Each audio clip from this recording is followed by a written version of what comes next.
दुनिया तो औरत की है ही। आप लोगों को तो हमने रखा हुआ है उसमें, हमारे बिना आप कहीं नहीं। प्रेम पे मैंने कोई कहानी नहीं लिखी क्योंकि मेरे जीवन में प्रेम नहीं रहा। एक मिनट भाभी जी, क्या बात है? प्रेम नहीं करते आपसे? प्रेम करते हैं वो तो वही बताएंगे।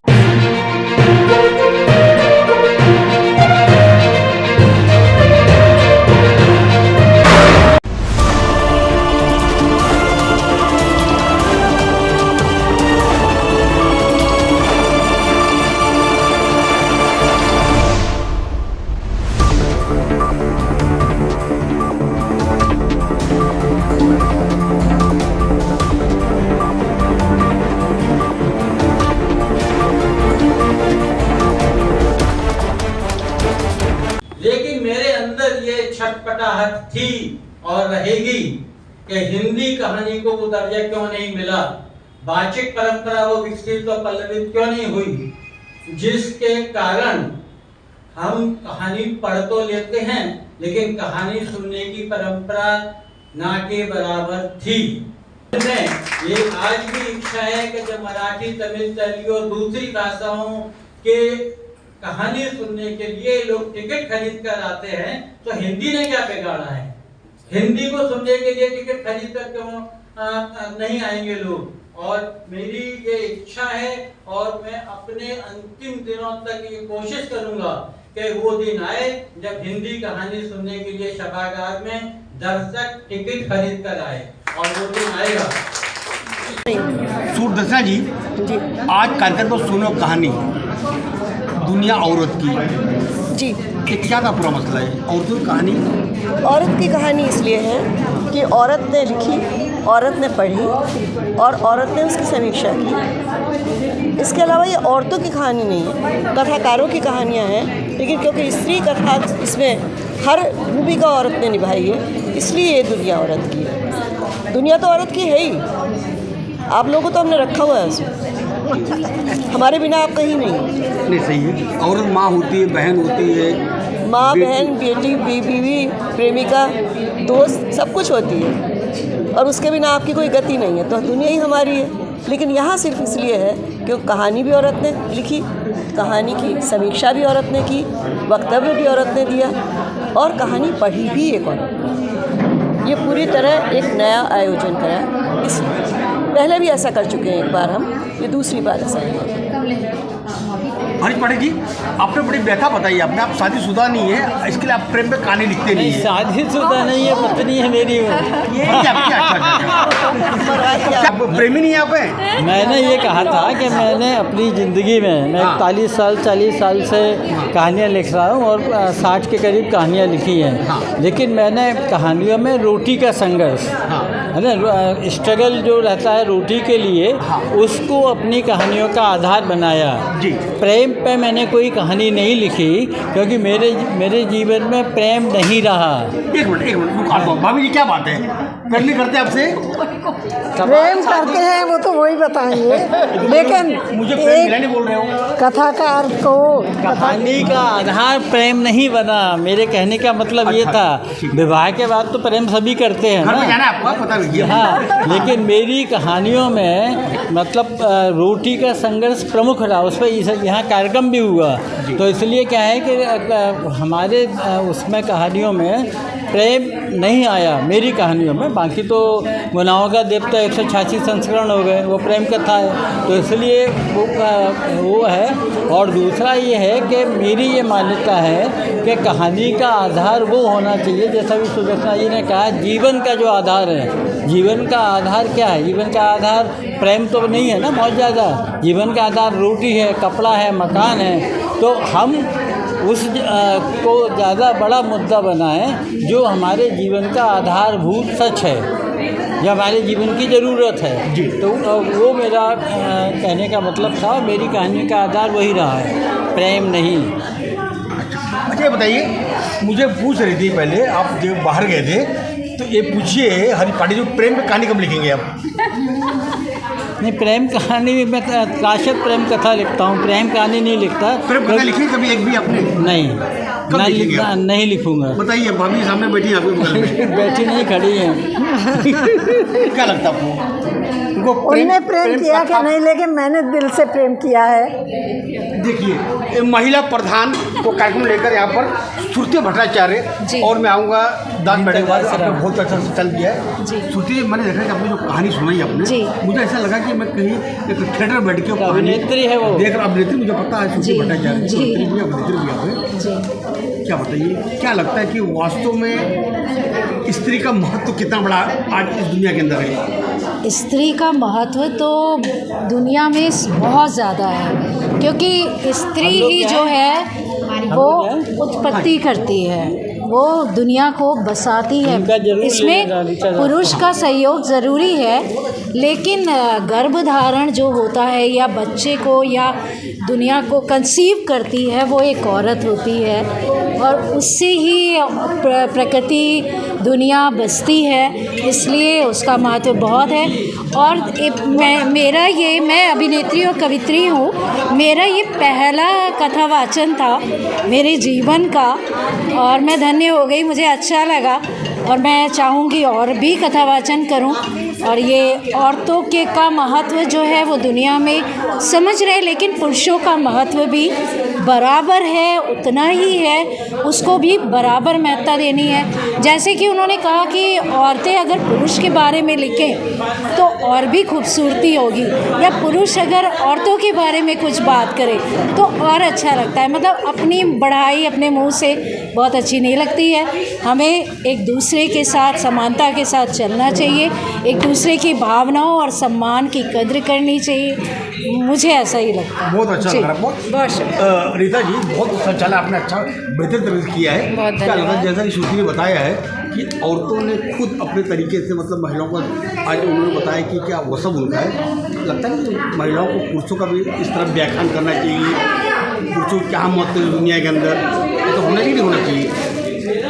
पुरुषों का जितना महत्व है उतना स्त्रियों का भी महत्व है, और स्त्रियां मुख्य रूप से, प्रमुख रूप से आगे तब आएंगी जब वो इस अपने महत्व का एहसास खुद करेंगी। आज काफ़ी स्त्रियां घर में बंद है, अपने घर को संभाल रही है, लेकिन जिस दिन वो अपना महत्व समझेगी, काफ़ी महिलाओं ने आगे बढ़ के काफ़ी कार्य किए हैं, लेकिन जिस दिन हर महिला अपने महत्व को समझेंगी, एक दिन ज़रूर वो ऊपर आएंगी। और महिलाओं पर जो अत्याचार होते रहे हैं, जो घरेलू हिंसा होती रही है, जो उत्पीड़न उनके साथ होता रहा है, उसके लिए वो ज़रूर आवाज़ उठाएंगी, और ये चीज़ें एक दिन, मैं आशा करती हूँ कि एक दिन ख़त्म हो, कि वो इस दुख से उभरे। अलका जी, आप अग्निशिखा मंच के अध्यक्ष हैं। मैंने देखा महिलाओं के सम्मान में आज बहुत बड़ी गाथा यहाँ पे बोली गई है। आप भी एक महिला हैं, लेकिन मुझे फख्र इस बात का है कि आपने क्राइम कोर्ट में इंटरव्यू देते आपने कहा था कि युवकों के साथ भी न्याय होना चाहिए। अब पहली महिला ऐसे मुझे लगता है कि आपने खुलकर पुरुषों के बारे में अपनी राय रखी है। आज का जो सब माहौल आ गया है, तो हम देख रहे हैं आए दिन की जो आजकल की नई लड़कियां हैं, वो अपनी सभ्यताओं को और संवेदनाओं को भूलती चली जा रही हैं। शादी का खिलवाड़ बना लिया है, परिवार का खिलवाड़ बना लिया है, और क्षणिक अपने फैशन बोलो या कुछ बोलो, उसके लिए जो परिवार को तोड़ ही विघटन कर रही हैं, और लड़कों में बड़ा जुल्म कर रही हैं। आप देखेंगे कि अभी कितने लड़कों ने आत्महत्याएं की हैं परिवार के संबंध में। तो इसलिए मेरा ये आया कि जिस तरह से जब हमने एक महिलाओं में अत्याचार हो रहे थे, घरों में दहेज प्रथा चालू हो गई थी, तब कानून बना तो महिलाओं की सुरक्षा हुई, पर उस कानून का इन्होंने इतना ज़्यादा दुरुपयोग कर लिया कि अब पुरुषों की आत्महत्याएं होने लगी हैं, लड़कों को, पतियों को ही मारने इतनी बड़ी साजिश होने लगी है। तब कहीं मैंने वो लेख लिखा कि अब बेटों के लिए भी सुरक्षा होनी चाहिए, और उनके विरोध में कानून बनना चाहिए, ताकि उनके भी हम समाज उनको भी सुरक्षित करें। 498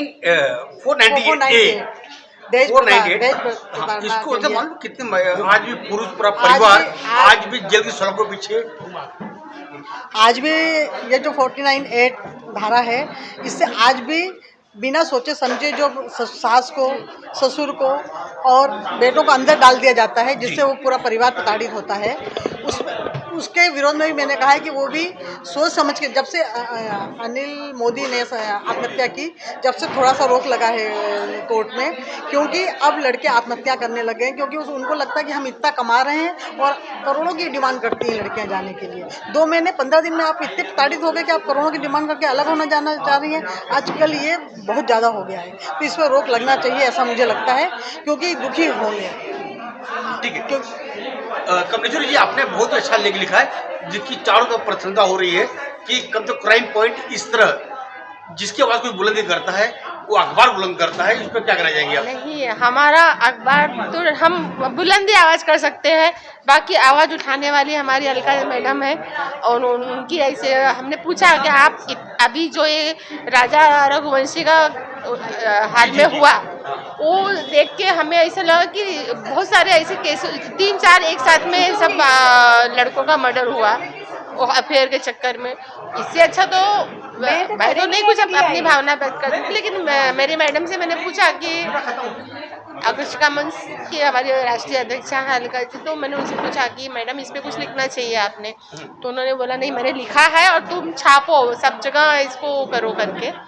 तो मैंने वो कोशिश किया है और मुझे ऐसा लगता है कि सरकार इस चीज़ पे ध्यान देगी, और मैंने इसको ट्वीट भी किया है, अब दिल्ली तक ट्वीट किया है और उस पर डाला है लाइन कि मतलब अभी लड़कों की सुरक्षा के लिए भी कोई अगले अधिवेशन तक आने तक कुछ ना कुछ इसके लिए सरकार विचार करे। सम्मान में आप खुद महिला हैं, महिलाओं के सम्मान में मतलब महिलाएं अपना अच्छा काम कर रही हैं कि महिलाएं तो क्या पुरुष भी उनका सम्मान करने लग गए, लेकिन ये बात है कि मल्टीटास्किंग होती है महिलाएं। और ये बात है कि मतलब मैं जैसे सुदर्शना जी ने भी कहा कि कलम को हम जेंडर में डिवाइड नहीं कर सकते कि पुरुष है कि महिला है, क्योंकि ज़िंदगी लिखता है कथाकार, कहानी का ज़िंदगी लिखता है, वो पुरुष नहीं लिखता, महिला नहीं लिखती है। जो भी रचनाकार होता है उसके आसपास जो जीवन होता है उसको वो अपने कलम से ढालता है। जैसे मैं खुद रचनाकार हूँ, तो मैं कई बार ये कहती हूँ कि सिलसिलेवार कहानी जो ज़िंदगी होती है वो कहानी बन जाती है मेरी कलम से, और विसंगतियाँ जो होती हैं, बुराइयाँ होती हैं, वो व्यंग्य बन जाती है, और गुस्से में और दुख में मैं कविता लिखती हूँ। टू शर्मा जी, आप शिक्षाविद भी हैं, लेखिका भी हैं जी। आज क्या कहेंगे, तो सुंदर कार्यक्रम महिलाओं का था, लेकिन पुरुष सुन रहे थे आज। वही आज की सबसे बड़ी खूबसूरत बात तो ये थी कि मंच पूरा मंचासीन जो थी वो महिला विभूतियाँ थी, महिला कथाकार, महिला समक्षक। जैसे कि कहा है कि दुनिया औरत की, तो यहाँ पे दुनिया जो थी वो सारी औरत की थी। उनका जो लेखन है वो किस तरह से आगे आ रहा है उस पर चर्चा और परिचर्चा हुई थी। पर ख़ास बात सबसे ये कि जो सुनने वाले थे वो पुरुष थे, तो कह सकते हैं कि स्त्री और पुरुष का जो साथ है वो हमेशा का होता है, तो कोई स्त्री नहीं, कोई पुरुष नहीं, और ये पूरी आपसी विश्वास और साझेदारी जो हम सब एक दूसरे के साथ निभाते, वही तो हमारे लिए कथा बनाती भी है। तो ज़िंदगी बहुत खूबसूरत, और आज का कार्यक्रम वाकई बहुत अच्छा रहा। बाहर से लोग पधारें, और ख़ासकर सभी को मैं बहुत बहुत धन्यवाद भी कहना चाहूँगी कि इतने सुंदर कार्यक्रम का आयोजन किया, खासकर हरीश सर का, और बहुत सुंदर कार्यक्रम, बारिश में भी। नमस्कार, मैं हूँ राजकुमार विश्वकर्मा, आप देख रहे हैं टुडे फ्लाइज न्यूज ऑफिशियल। इस समय हम सांताक्रूज के नजमा हैबितुल्ला हॉल में आ गए हैं, जहाँ पर सुने कहानी दुनिया औरत की, इस विषय को लेकर आज यहाँ पर सभी वरिष्ठ पत्रकार, साहित्यकार, कथाकार, सभी लोग बड़े संख्या यहाँ पर पहुँचे। सभी लोगों ने अपनी बातें यहाँ पर बाकायदे उन्होंने अपने लेखन के माध्यम से 3 कहानियाँ भी सुनाई। वास्तव में जो कहानी ऐसी थी जो बिल्कुल दिल को छू लेने वाली थी। जाहिर तौर पर सभी लोगों ने अपने तरीके से अपनी बात रखी, और इस संसार के अंदर महिलाओं को और पुरुषों को कितना बड़ा एक दूसरे प्रति विश्वास, एक दूसरे प्रति सम्मान होना चाहिए, खुलकर इस पर आज बात यहाँ पर हुई है। जाहिर तौर पर इस तरह कार्यक्रम पूरे मुंबई नहीं, महाराष्ट्र नहीं, पूरी दुनिया के अंदर होना चाहिए, ताकि आने वाले दिनों के अंदर जो इस तरह जो घटनाएं घट रही, जैसा कि हम अखबार के माध्यम से, टीवी चैनल के माध्यम देखते रहे हैं कि कहीं ना ऐसी घटनाएं होती है जो सुबह उठते ही दिल को झकझोर देती है। ऐसी घटनाएं न हो, इसके लिए जागृति अभियान आज यहाँ पर हरीश पाठक जी के द्वारा आज यहाँ पर किया गया। जो हरीश पाठक जी वरिष्ठ पत्रकार के तौर पर जाने जाते हैं, उन्होंने हमेशा कार्यक्रम के माध्यम से अपने रचनाकार, अपने सभी कवि होते हैं जिनको जो समाज से कहीं गुम हो जाते हैं, और साथ ही साथ उन्होंने एक अच्छी बात ये भी की है कि उन्होंने हिंदी को बिल्कुल पूरी तरह से जिंदा रखा है। इसके लिए स्वागत योग है। सभी लोगों ने यहाँ पे कहा है, मैंने देखा है सभी भाषी लोग यहाँ पर अपने तौर पर सभी लोगों ने अपनी रचनाएं बिल्कुल स्पष्ट तौर पर हिंदी में रखी है। आज और अभी के लिए इतना ही। मैं Rajkumar Vishwakarma, today flies news, Santa Cruz, Najma Heptulla hall थे।